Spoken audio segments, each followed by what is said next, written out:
দেখেন দর্শক, দেখেন আপনারা, দেখেন এই মুহূর্তে ভেঙে গেল আরেকটি রাস্তার বাঁধ। সেই রাস্তার বাঁধটি দেখেন, গতকালও আমি এসে দেখে গেলাম যে পুরোপুরি ঠিক ছিল। আজ সকালে এসে দেখলাম প্রচণ্ড পানির বেগে এই রাস্তাটি প্রায় ভেঙে গেছে। দেখেন অনেকটা পানি, অনেকটা জায়গায় ভেঙে গেছে। দেখেন মাটিগুলা কিভাবে ক্ষয় হয়ে এই পানির সাথে মিশে যাচ্ছে। দেখেন এই গ্রামের মানুষ এই রাস্তা দিয়ে যাতায়াত করতো, এখন এই গ্রামের মানুষ এই রাস্তা দিয়ে যাতায়াতটা বন্ধ হয়ে যাবে।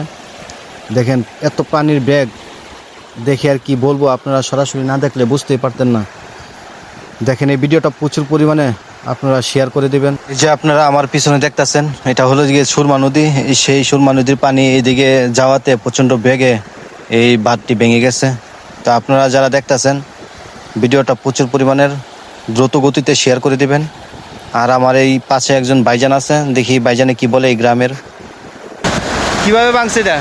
কালকে দেখছি আমরা, এটা ভালো লাইটটা পড়লো, আসলাম এখানে আর আইসা দেখি এটা ভাঙা। আমরা চলাচল খুব কষ্ট হবে, এখন যানবাহন খুব কষ্ট হবে না? হ্যাঁ। এখন আপনারা কিভাবে যাবেন এই গ্রামে?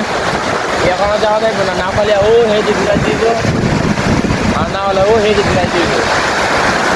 যাতে ওখানে দূর দিয়ে যাইতে হইব না, অন্য নাও দিয়া, ছোট নাও দিয়া।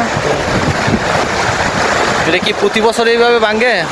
হ্যাঁ, প্রতি বছরে ভাঙবে। তো এটা কি স্থায়ী করা কোনো ব্যবস্থা করা যায় না? না না, এটা কিন্তু মানে এটা একবার যদি ফাঁকা করা হয় তো ব্লক দিয়া, তাহলে এটা হতো না, এমনি করবো, এটা পানি জায়গা করবো।